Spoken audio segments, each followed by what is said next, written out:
Raja para wali Allah sebelum datangnya Imam Mahdi hanya 4 orang ini. Assalamualaikum warahmatullahi wabarakatuh. Bismillah walhamdulillah wassalatu wassalamu ala rasulillah Sayyidina wa maulana Muhammad ibn Abdillah wa ala alihi wa sahbihi wa mawalah wa la hawla wa la quwata illa billah amma ba'd. Faqad qala Allah azza wa jalla a'udhu billahi minasyaitanir rajim. Ala inna awliya Allahi la khawfun alaihim wa la hum yahzanun.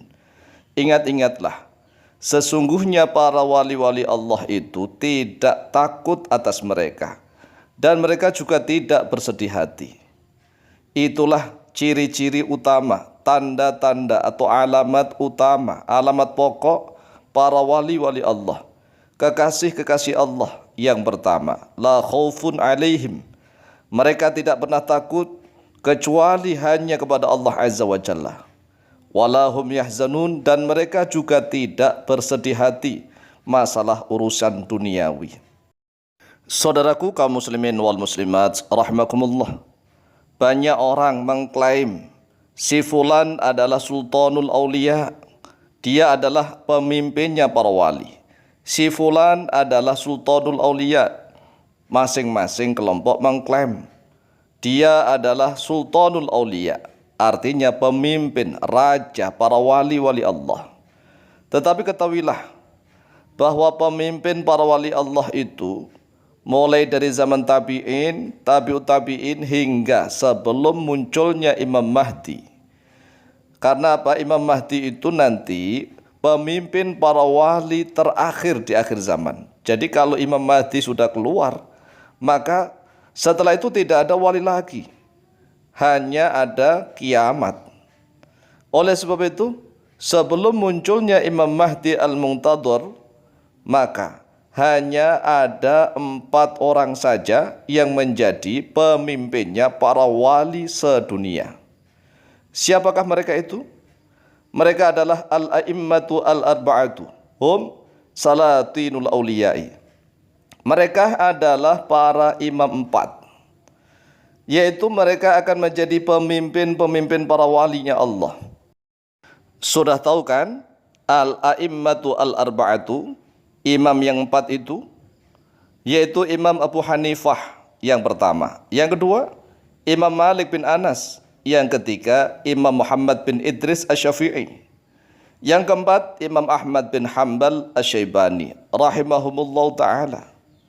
Kan katanya mereka ini kan para ulama ahli fikih. Mengapa dikatakan menjadi sultanul aulia, pemimpin para wali? Ini kan katanya mereka ini wali-wali Allah, pemimpin para walinya Allah. Seluruh wali-wali itu kalau enggak bermadzhab Hanafi, bermadzhab Maliki, bermadzhab Syafi'i atau bermadzhab Hambali, seluruhnya. Coba mana ada wali yang memiliki madzhab sendiri secara independen? Enggak ada. Oleh sebab itulah 4 orang ini adalah rajanya para wali Allah. Contohnya nih Imam Junaid al-Baghdadi, cucu muridnya Imam Asy-Syafi'i, madzhab beliau Syafi'iyah. Kemudian Imam Al-Haramain Al-Juwaini juga Syafi'i. Imam Ghazali juga Syafi'i. Syekh Abdul Qadir Al-Jailani 2 madhab, yaitu madhab Hambali dan madhab Syafi'i. Kemudian ada lagi misalnya, siapa? Sebutkan. Imam Abu Bakar Ibnul Arabi yang bermadhab Maliki, ahli fikih, ahli hadis dan ahli Al-Quran. Dan juga Ibnul Arabi. Jadi ada di dalam mazhab Maliki itu ada ulama yang hebat namanya Abu Bakar Ibnul Arabi, ada alnya Ibnul Arabi dan Ibnu Arabi. Ini 2 orang yang berbeda. Kalau Ibnu Arabi tanpa al, Ibnu Arabi, maka dia adalah ulama ahli tasawuf. Dua-duanya bermadzhab Maliki. Jadi hampir semuanya ulama-ulama yang diklaim sebagai wali-wali Allah itu, ya kalau enggak bermadzhab Hanafi, bermadzhab Maliki, atau bermadzhab Syafi'i, atau bermadzhab Hambali. Ini sebagai bukti nyata bahwa keempat orang ini adalah rajanya para wali-wali Allah. Saudaraku kaum muslimin wal muslimat rahimakumullah. Imam Al-Ghazali di dalam kitab Ihya Ulumuddin sangat mengagumi keempat orang ini. Mengapa? Karena keempat orang ini kalau memberikan fatwa tentang fikih, maka dicarikan dalil-dalil yang mudah, yang bisa dijalankan oleh setiap umat Islam walaupun orang-orang awam mampu untuk melaksanakannya.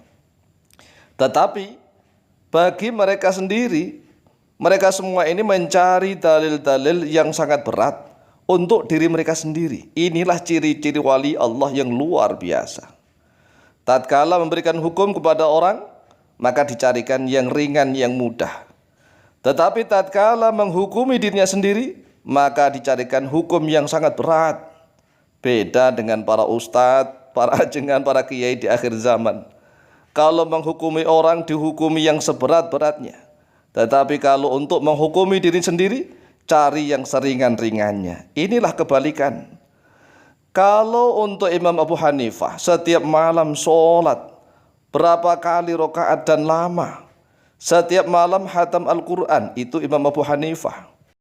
Imam Malik juga begitu. Imam Malik senantiasa mengkaji Al-Quranul Karim dan mengkaji hadis-hadisnya Rasulullah SAW. Sehingga beliau mengumpulkan hadis pertama kali di dalam kitab Al-Muwatta yang dijadikan rujukan oleh para ulama ahli hadis setelahnya. Kemudian Imam Asy-Syafi'i juga begitu, menguasai kitab hadisnya Imam Malik. Imam Malik adalah gurunya Imam Asy-Syafi'i. Kemudian setelah menguasai hadis-hadisnya Imam Malik di dalam kitab Al-Muwatta dan hadis-hadis dari guru-guru yang lain, Imam Asy-Syafi'i hijrah dari kota Makkah menuju Madinah. Di Madinah belajar kepada Imam Malik. Setelah itu Imam Syafi'i hijrah lagi ke Irak, ke Baghdad, ke Kufah, ke Basrah, ke Yaman. Dan Imam Syafi'i beradu argumentasi dengan para ulama mazhab Hanafi dalam menggunakan kias analogi. Sehingga Imam Syafi'i lah ulama pertama kali yang mampu mengkolaborasi, memadukan antara dalil nas, dalil nakli dengan dalil akli. Dalil nakli dinukil dari Al-Quran dan Al-Hadis, dan juga dalil akli, dalil akal. Inilah luar biasa Imam Syafi'i.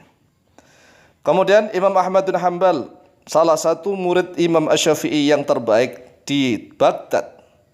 Tatkala Imam Syafi'i berada di Baghdad, murid terbaik beliau adalah Imam Ahmad bin Hanbal.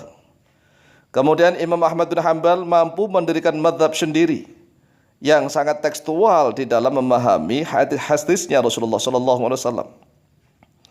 Kemudian Imam Ahmad bin Hanbal memiliki murid yaitu seperti Imam Bukhari, Imam Muslim dan seterusnya. Jadi para ulama ahli hadis itu adalah cucu muridnya Imam Asy-Syafi'i rahimahullahu ta'ala.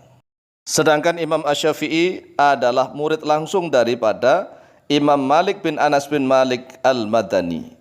Inilah keempat orang yang menjadi pemimpin rajanya para wali-wali Allah sepanjang zaman. Hingga nanti munculnya Imam Mahdi Al-Muntadhar radhiyallahu ta'ala anhu wa rahimahullahu ta'ala. Karena setelah munculnya Imam Mahdi, maka sudah tidak ada madhab kecuali madhabnya Imam Mahdi. Sekian, terima kasih. Wallahu ta'ala a'lamu bishawab.